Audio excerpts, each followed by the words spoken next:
گلشن دین کے گلدان نظر آتے ہیں، ہر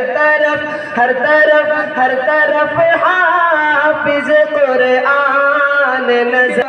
ہماری اس نشست کے آخری مقرر حضرت مولانا عبدالمعین صاحب فتح پوری دامت برکاتہم ہیں.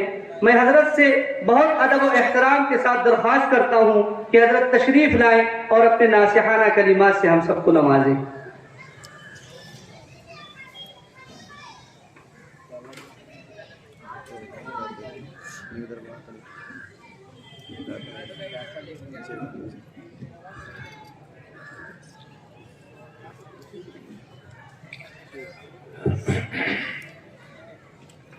السلام علیکم ورحمۃ اللہ وبرکاتہ. بسم اللہ الرحمن الرحیم.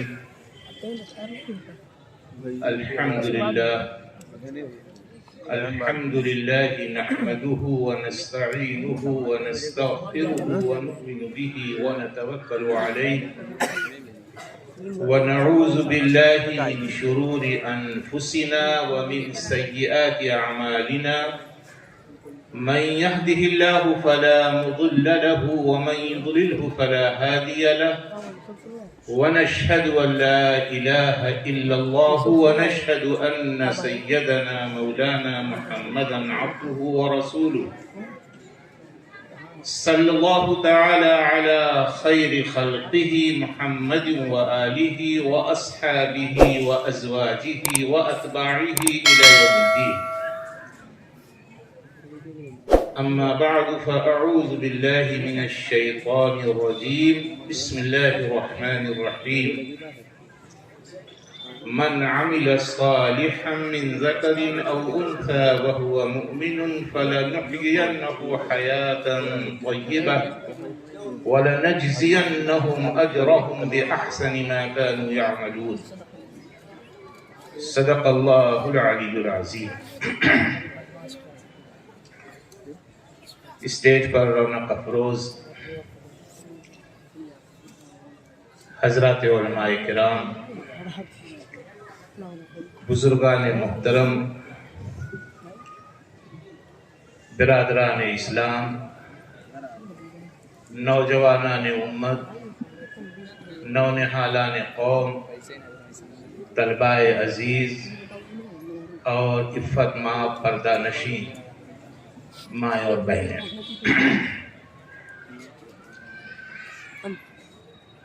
جو تیری یاد میں گزرے وہ زندگانی دے،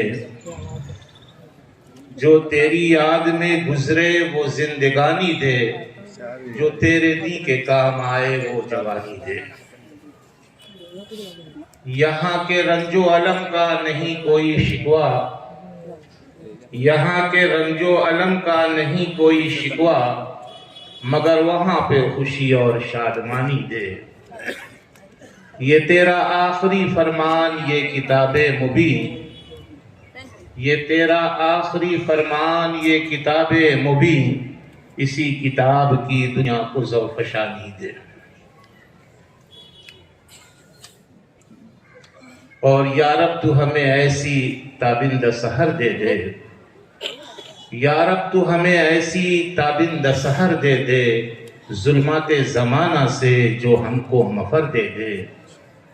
کانٹوں کی ڈگر کو بھی بھر دے گلے رنگی سے، کانٹوں کی ڈگر کو بھی بھر دے گلے رنگی سے، ہر شاخ تمنا کو جاں بخش ثمر دے دے.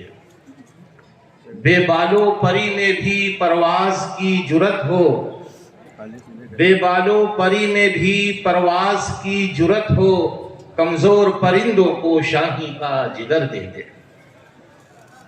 دنیا کی کوئی طاقت ہم کو نہ ڈرا پائے، خائف ہو جو بس تجھ سے دل ایسا نڈر دے دے. عثمان کی سخاوت دے، حیدر کی شجاعت دے، پاکیزہ سب اوصاف ابو بکر و عمر دے.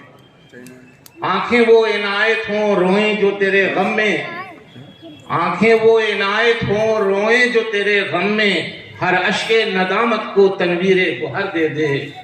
ہر بندے بے کس کی سنتا ہے تو ہی یا رب، ہر بندے بےکس کی سنتا ہے تو ہی یا رب، میری بھی دعاؤں میں حسن اثر دے دے۔ حضرات، ابھی آپ نے ہمارے برادر مکرم حضرت مولانا مفتی حارث عبدالرحیم فاروقی لکھنوی مدظ اللہ العالی کی ولولہ انگیز اور پرمغز خطاب سماعت فرمایا ہے۔ چند باتیں مجھے بھی عرض کرنے کا حکم دیا گیا ہے، اس حکم کی تعمیل میرے لیے ضروری تھی، اس لیے میں آپ سے چند باتیں اور تھوڑی سی گزارشات اور معروضات پیش کرنے کے لیے بیٹھ گیا ہوں۔ میری حاضری صرف اور صرف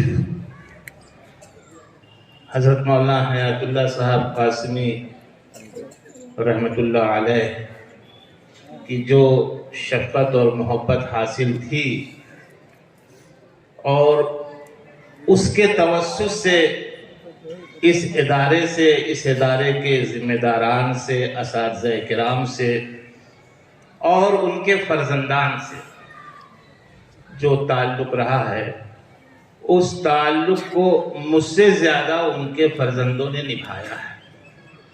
اور اس ضروری موقع پر جب ہجوم کار کی وجہ سے اور کاموں کے بوجھ کی وجہ سے آدمی اپنے ارد گرد رہنے والوں کے بہت سے حقوق کو ادا نہیں کر پاتا، تقاضوں کو پورا نہیں کر پاتا، اچھی سی خدمت نہیں کر پاتا، توجہ نہیں دے پاتا، بڑی شکایتیں اور بڑے شکوے ہو جایا کرتے ہیں، مجھ جیسے حقیر فقیر ناچیز کو جناب حافظ سعید اختر صاحب نے، جو کارگزار محتمم ہیں آپ کے ادارے کے، جمع حوصلہ رکھتے ہیں، انہوں نے اس کو یاد کیا اور مزید آپ سے 4 باتیں کہنے کے لیے بھی موقع عنایت فرمایا۔ میں ان کا تہہ دل سے شکر گزار ہوں۔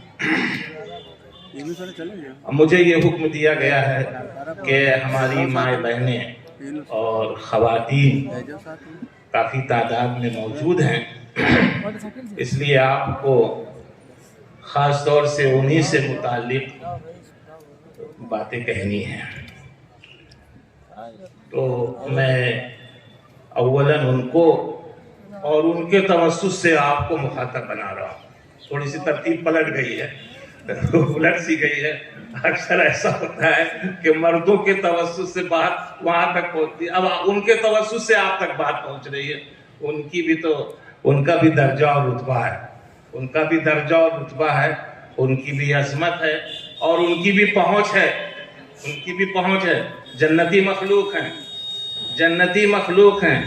حضرت حوا علیہ السلام جنت میں پیدا کی گئی اور جنت سے سفر کر کے دنیا میں آئی ہیں، اور انشاءاللہ یہ پاک باز عورتیں پھر یہاں سے سفر کر کے اپنے اصلی گھر میں پہنچیں گی، پھر وہ اپنے وطن میں پہنچیں گی، وہی گھر واپسی والی بات جو ہے تو پھر وہیں واپسی ہوگی انشاءاللہ ان کی۔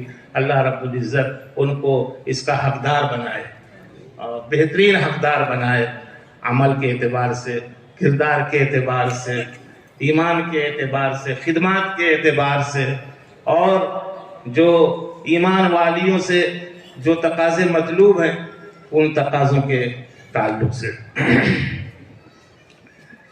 اللہ رب العزت نے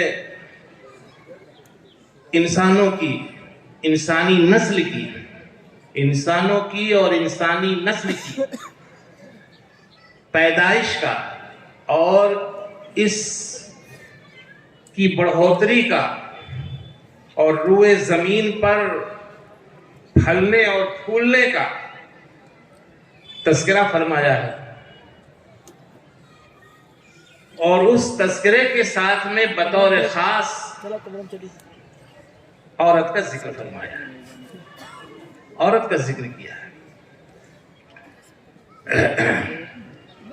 سب سے بڑی چیز یہ ہے کہ عورت کے روپ میں سب سے پہلی عورت، سب سے پہلی خاتون، ہم سب کی ماں حضرت حوا علیہ السلام کو پیدا ہی اسی لیے کیا کہ ان کے نہ ہونے کی وجہ سے حضرت آدم کی حیات، زندگی اور اس کی دلچسپیوں میں جو کمی تھی اس کمی کی تلافی ہو جائے، اس کمی کی تلافی ہو جائے، یعنی زندگی کے خاکے میں رنگ بھر جائے، زندگی کے خاکے میں رنگ بھر جائے۔ وجود زن سے ہے تصویر کائنات میں رنگ، اس کو اسی لیے کہا گیا ہے۔ تو یہ جو عورتوں کی پیدائش اور ان کا وجود، عدم سے جو ان کو وجود بخشا گیا اور ان کی جو پیدائش ہوئی جنت میں، اور پھر جنت کے بعد جب روئے زمین پر حضرت آدم اور حضرت حوا آئے، اس کے بعد میں جو ان کا کردار ہے، ان تمام چیزوں کا ذکر تفصیل سے قرآن اور احادیث میں موجود ہے۔ وہ آیت کریمہ جو نکاح کے خطبے میں پڑھی جاتی ہے، آپ پڑھتے بھی ہیں اور سنتے بھی ہیں، سناتے بھی ہیں، اس میں بھی دیکھیے ذکر کیا گیا ہے اور الگ الگ پیرائے سے کیا گیا ہے۔ اسی ایک آیت کے اندر جو ہے ایک الگ الگ پیرائے سے ذکر کر دیا گیا ہے، اور یہ ذکر تذکرہ جو عورتوں کا ہے یہ توجہ کا طالب ہے ہمارے لیے، یعنی مردوں کے لیے بھی اور خود عورتوں کے لیے بھی۔ عورتوں کو یاد رکھنا چاہیے کہ جب تک وہ اپنا مقام اور اپنی عظمت کو اور اپنی حیثیت کو قرآن کے حوالے سے، اللہ کے کلام کے حوالے سے، اللہ کے نبی کی ارشادات کے حوالے سے نہیں سمجھیں گی، اس وقت خود وہ اپنی حیثیت اور اپنے مقام اور پھر اس کی بنیاد پر ان کا جو کردار متعین ہوتا ہے اس سے عہدہ برا نہیں ہو سکتی ہے۔ آج کمی اس بات کی ہے کہ ہم اپنے مقام سے، ہم اپنی حیثیت سے، ہم اپنی عظمت سے، اور اللہ نے کس طرح سے عورتوں کا ذکر کر کے ان کی عظمت کو بڑھایا، ان کی اہمیت کو جتلایا۔ جب ہم اس سے واقف ہی نہیں ہوں گے تو پھر ہمارے سامنے جو کچھ آئے گا اسی کے تناظر میں ہم اپنی حیثیت کو متعین کریں گے۔ یعنی اگر کوئی ہم کو حیثیت دے رہا ہے تو ہم با حیثیت، اور اگر ہم کو کوئی بے حیثیت بنا رہا ہے تو ہم بے حیثیت نہیں۔ آپ کی حیثیت خالق کائنات میں بنا دی ہے، اور آپ کو اپنی اصل حیثیت اسی تناظر میں سمجھنا چاہیے، سمجھنے کی کوشش کرنا چاہیے، اور پھر اس تناظر میں اگر آپ کو کوئی حیثیت دے رہا ہے تو وہ درست سمت میں جا رہا ہے، اور اگر اس تناظر میں آپ کو حیثیت نہیں دے رہا ہے تو وہ صحیح سمت سے اور صحیح روش سے ہٹا ہوا ہے۔ تو وہ آیت کریمہ جو خطبہ نکاح میں پڑھی جاتی ہے، یا ایھا الناس اتقوا ربکم الذی خلقکم من نفس واحدہ، اے لوگو ڈرو اپنے پروردگار سے جس نے تم کو ایک نفس سے پیدا کیا، وخلق منها زوجها، اور اسی ایک نفس سے اس کے جوڑے کو بنایا، اس کے جوڑے کو بنایا۔ عورت کا تذکرہ ہوا، حضرت حوا کا تذکرہ ہوا، اب آگے پھر دونوں کا کردار بیان ہوا، بس منہما رجالا کثیرا ونساء، اور پھر ان دونوں سے بہت سے مرد اور بہت سی عورتوں کو روئے زمین پر پھیلا۔ یہ عورت کا کردار بیان کیا گیا ہے، اس کو سمجھنے کی ضرورت ہے۔ اسی طرح سے اسلام میں اور اسلام سے پہلے نیک صالح عورتوں کا اور ان کے کردار کا، ان کی اولو العزمی کا، ان کی جرأت اور ہمت کا، اور اللہ کے حکم کے آگے سر تسلیم خم کر دینے کا، بھی ذکر کیا گیا ہے، خوب ذکر کیا گیا ہے۔ حضرت حاجرہ علیہ السلام کا تذکرہ، حضرت آسیہ فرعون کی بیوی ان کا تذکرہ، حضرت موسیٰ علیہ السلام کی والدہ ماجدہ حضرت مریم بنت عمران کا تذکرہ، اور پھر اسلام میں جنتی عورتوں کی سردار حضرت فاطمہ زہرا رضی اللہ تعالی عنہ کا ذکر و تذکرہ، اور سیدہ حضرت عائشہ طاہرہ صدیقہ رضی اللہ تعالی عنہ کا ذکر و تذکرہ، دیگر امہات المومنین کا ذکر و تذکرہ، دیگر خواتین اسلام کا عہد نبوی میں جو انہوں نے کردار ادا کیا، خاموشی کے ساتھ گھر کے اندر رہ کر کے اور ضرورت پڑنے پر گھر سے باہر آ کر کے بھی، گھر سے باہر آ کر کے بھی، یہاں تک کہ جنگ کے میدان میں بھی شرکت کر کے، ان سب کا تذکرہ موجود ہے، ان سب کا تذکرہ موجود ہے۔ یہ ذکر و تذکرے، یہ اچھے اور سچے واقعات ہماری نوجوان بچیوں کو خاص طور سے پڑھنا چاہیے۔ دیکھیے، حوصلہ مندی، جرات اور کیریکٹر اور کردار کی طہارت اور شفافیت و پاکیزگی، یہ مارکیٹ اور بازار میں خرید و فروخت کی چیز نہیں ہے۔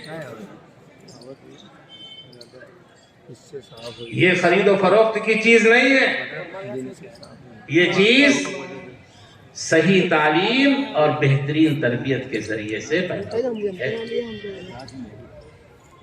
اچھے ماحول میں، اچھے گھر میں، اچھے ماحول، اچھے گھر، اچھی تعلیم، اچھی تربیت، اچھی طرح سے سیکھنے، سکھانے، نصیحت کرنے، باتوں کے بتانے، سبق کی طرح سے ان کو یاد کرانے، اور پھر جب بچیوں کا اور ہمارے گھر کی عورتوں کا شعور اور ان کی سمجھ ایک خاص سطح پر آ جائے تو پھر خواتین اسلام اور خواتین عالم کے واقعات کو، ان کی قربانیوں کو، ان کے طور طریقے کو، ان کے زاویہ نظر کو، ان کی سوچ کو، ان کی فکر کو، ان کی خدمات کو، ان کی اولوالعزمیوں کو پڑھا جائے گا تو پھر آپ کے کردار میں، آپ کے کیریکٹر میں، آپ کے اخلاق میں، آپ کی گفتگو میں، آپ کی سوچ میں، آپ کی ترجیحات میں، آپ کی پسند میں، آپ کی چوائس میں صالح انقلاب اور صالح تبدیلی پیدا ہوگی۔ جن بری چیزوں کی لت پڑ گئی ہے اور جن برے رسم و رواج کی عادت پڑ گئی ہے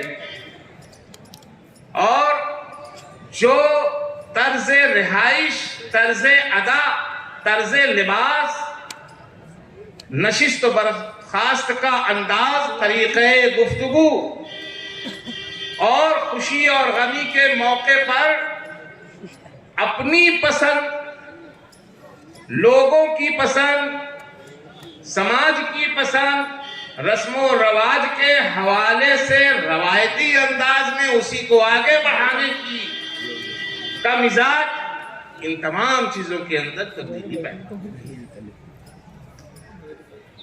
میں نے آپ کے سامنے ایک آیت کریمہ پڑھی ہے، کیونکہ اس میں بھی اللہ رب العزت نے دو وعدے کیے ہیں، دو وعدے کیے ہیں۔ ایک وعدے کا تعلق دنیا سے ہے، دنیا کی زندگی سے ہے، اور ایک وعدے کا تعلق مرنے کے بعد والی زندگی سے ہے۔ دو وعدے فرمائے، لیکن ان دونوں وعدوں میں صراحت کے ساتھ میں عورت اور مرد دونوں کا ذکر کر دیا، عورت اور مرد دونوں کا ذکر کر دیا۔ سنیے وہ آیت کریمہ جو میں نے پڑھی تھی کہ من عمل صالحا، جس نے بھی نیک عمل کیا، جس نے بھی نیک عمل کیا، من کی عمومیت میں، لفظ من کی عمومیت میں، یا اس کا جو اردو ترجمہ کیا گیا، جس نے بھی، جس شخص نے بھی، جس ہستی نے بھی نیک عمل کیا، تو آگے جو وعدے کیے جا رہے ہیں وہ وعدے ان تمام لوگوں کے لیے ہوں گے اور اس کے عموم میں مرد عورت دونوں آ گئے. لیکن میں نے جیسا کہ ذکر کیا کہ عورت کی مستقل، خواتین کی مستقل حیثیت ہے اور مستقلاً ان کا ذکر تذکرہ کر کے ان کی حیثیت کا اظہار بھی کیا گیا ہے.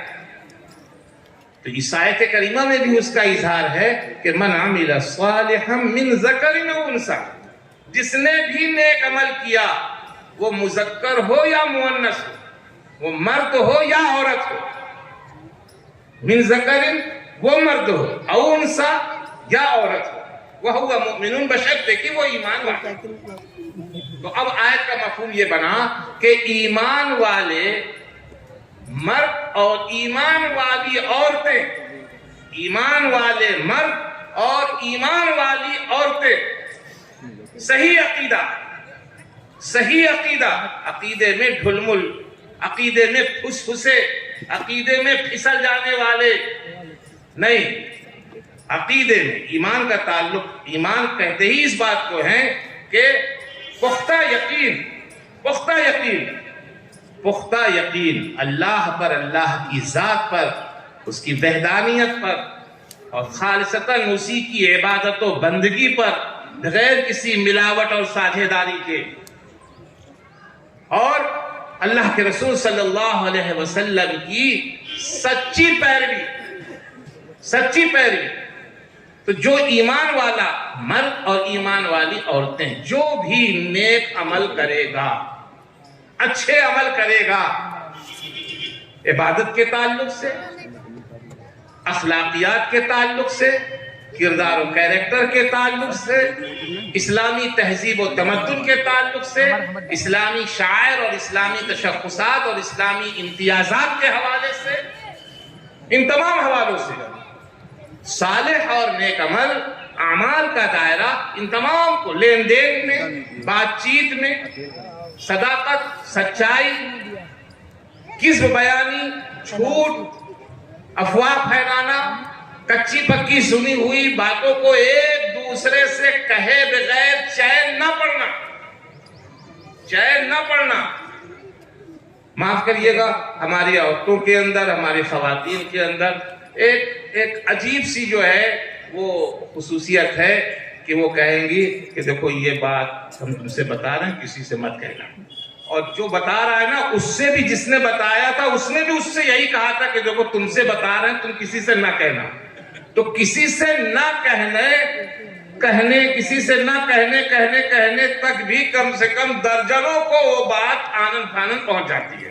میں تو اپنے ہاں علاقے میں کہتا ہوں بہت سی عورتوں کی اس مزاجی کیفیت کو سامنے رکھتے ہوئے کہ یہ تو BBC لندن ہیں، ان کو کسی بات کا علم ہو گیا تو اس کا مطلب یہ ہے کہ ان کی جہاں تک پہنچ ہے اور ان کا جہاں تک نیٹ ورک ہے وہاں تک یہ بات آنن فانن پہنچ جائے گی. اب تو گھر کی لڑکیوں اور عورتوں نے اپنے اپنے گروپ بنا رکھے ہیں اور فوراً جو ہے کچی پکی باتیں اس گروپ پہ ڈال دی جاتی ہیں. یہ بھی غیر اسلامی طرز ہے. باتوں کو اپنے منہ سے نکالنے سے پہلے اس بات کے کھرے کھوٹے ہونے کا فرق کر لینا چاہیے. ہر سنی ہوئی بات کو بیان نہیں کرنا چاہیے. یہی زبان کی بولی گولی بن کر کے گھروں کے اندر بہت سے انتشار کو پیدا کر دیتی ہے. یہی زبان کی بولی گولی بن کر کے گھروں کے اندر بہت سے انتشار پیدا کر دیتی ہے اور اس میں ہم سب کا بڑا ہی جو ہے بڑا رول رہتا ہے، بڑا رول رہتا ہے. اور چونکہ فطرت نے عورتوں کو متاثر کرنے کی قدرتی صفت اور خوبی رکھی ہے. انہوں نے تھوڑا سا منہ بنایا اور شوہر صاحب اس منہ بنانے کی وجہ سے سر سے پیر تک گرم ہو جاتے ہیں. اب ان کے سامنے جو بھی آیا ان کی گرمی کا وہ شکار ہو جاتا ہے. تو یہاں پر غلط طریقے سے متاثر کرنا کسی کو بھی اور سامنے والے کا غلط طریقے سے متاثر ہو جانا، یہ دونوں چیزیں غلط ہیں. بہرحال تو اس آیت کریمہ میں اللہ رب العزت نے ارشاد فرمایا کہ جس نے بھی نیک عمل کیا، خواہ مرد ہو عورت ہو، اس کے پاس دولت ایمان ہے، وہ ایمان پر جمع اور ڈٹا ہوا ہے، اور اس جمنے اور ڈٹنے کے ساتھ میں اس نے اچھا اور نیک عمل کیا۔ اچھا اور نیک عمل کرنا اس کا مزاج ہے، اس کا مزاج ہے، اس کی عادت ہے، اس کے روز و شب کی زندگی کا حصہ ہے، حصہ ہے۔ تلاوت ہے تو تلاوت کا معمول ہے، عبادت ہے تو عبادت کا معمول ہے، سخاوت ہے تو اس کا معمول ہے، اخلاق و کردار کا معاملہ ہے تو اس پر جماؤ ہے اور اس پر جو ہے ٹھہراؤ ہے۔ 4 دن کی چاندنی اور پھر وہی اندھیرا، یہ والی بات نہیں ہے۔ اس میں استمرار ہونا چاہیے، اس میں تواتر ہونا چاہیے، اس میں باقاعدگی ہونا چاہیے۔ ایسا اگر ہے تو اللہ رب العزت نے ان تمام مردوں اور عورتوں کے لیے 2 وعدے کیے ہیں۔ پہلا وعدہ لَنُحْيِيَنَّهُمْ حَيَاةً طَيِّبَةً، ہم ان مردوں اور عورتوں کو ایسی زندگی عطا کریں گے جس زندگی کے اندر دلکشی ہوگی۔ ایک ہوتا ہے جینا، ایک ہوتا ہے عمر کا کٹنا۔ تو عمر تو اضطراری حالت میں، اضطراری حالت میں آپ کے نہ چاہتے ہوئے بھی آپ کی عمر کٹ رہی ہے، اور ایک ہوتا ہے ایک نظام کے ساتھ میں، ایک ترتیب کے ساتھ میں، ایک باقاعدگی کے ساتھ میں، ایک شیڈول کے ساتھ میں زندگی کو جینا اور کاٹنا۔ اور 24 گھنٹے کے جو کام ہیں، سو کر کے اٹھنے اور اٹھنے کے بعد کے جو کام، ان تمام کے اندر اسلامی تعلیمات کا لحاظ و پاس ہے۔ اسلام نے سب کو، ہم کو، آپ کو، نوجوانوں کو، باشعور لوگوں کو، سمجھداروں کو، عورتوں کو، مردوں کو، سب کو یہ تلقین کی ہے کہ سورج کے ڈوب جانے کے بعد اب آپ کی مصروفیت کیسی اور کس طرح کی ہونی چاہیے، اور یہ رات جو ہوئی ہے اس کو جاگ کر کے گزارنا ہے، لایانی کاموں میں مصروف رہ کر کے گزارنا ہے، اور جب تک نیند سے نڈھال نہ ہو جائے تب تک ان لایانی کاموں میں اپنے کو لگائے رکھنا ہے، اور اگر کوئی روک ٹوک کر دے تو تیور دکھانا ہے، تیور چڑھانا ہے، اور غضبناک ہو جانا ہے، غصہ دکھانا ہے، بگڑ جانا ہے، تلخ مزاجی کی عادت بنا لینا ہے۔ یا ایسا کچھ نہیں ہے، جلدی سوئیے جلدی اٹھیے، یہ ہے اسلامی تعلیم، یہ اسلامی تعلیم۔ جلدی سوئیے جلدی اٹھیے۔ اب یہ جلدی سونے کا اور جلدی اٹھنے کا مطلب کیا ہے؟ ہم تو بہت جلدی اٹھتے ہیں، کیا بجے اٹھتے ہیں؟ 9 بجے اٹھ جاتے ہیں۔ اب یہ جو 9 بجے اٹھ جا رہا ہے وہ بہت جلدی اٹھ رہا ہے، واہ یہ ہو گیا۔ ہم تو بہت جلدی سو جاتے ہیں، کتنی جلدی سو جاتے ہیں؟ بس وہی 12 بجے سو جاتے ہیں، 12 بجے سو جاتے ہیں بہت جلدی۔ کیوں؟ اس لیے کہ بہت سے ایسے پہلوان بھی موجود ہیں جو 2 بجے 3 بجے سوتے ہیں، جو 2 بجے 3 بجے سوتے ہیں۔ تو جب 2 بجے 3 بجے سوتے ہیں تو 12 بجے سونے والا تو جلدی ہے ہی ہے۔ اور بہت سے ایسے دھاکڑ بھی ہیں جو 12 بجے اٹھتے ہیں سو کر کے، تو جو 9 بجے اٹھے گا تو وہ تو پہلے ہی اٹھ رہا ہے۔ اور یہ لت اور مردوں میں تو تھی ہی، نوجوانوں میں تو تھی، اب بچیوں میں بھی ہو جا رہی ہے، خاص طور سے جس دن چھٹی ہو، اسکول نہیں جانا ہے، مدرسے نہیں جانا ہے، اس دن آپ دیکھ لیجئے، اور اماں ابا بھی کہتے ہیں آج چھٹی ہے، آج چھٹی ہے رہنے دو۔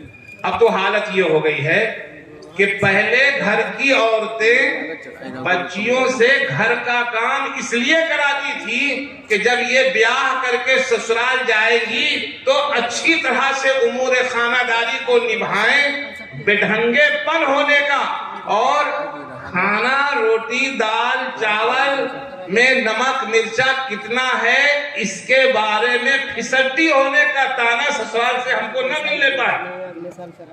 یہ امور خانہ داری اور کچن اور باورچی خانے کے اندر یہ تربیت دی جاتی تھی، اور آج اب وہی عورتیں مائیں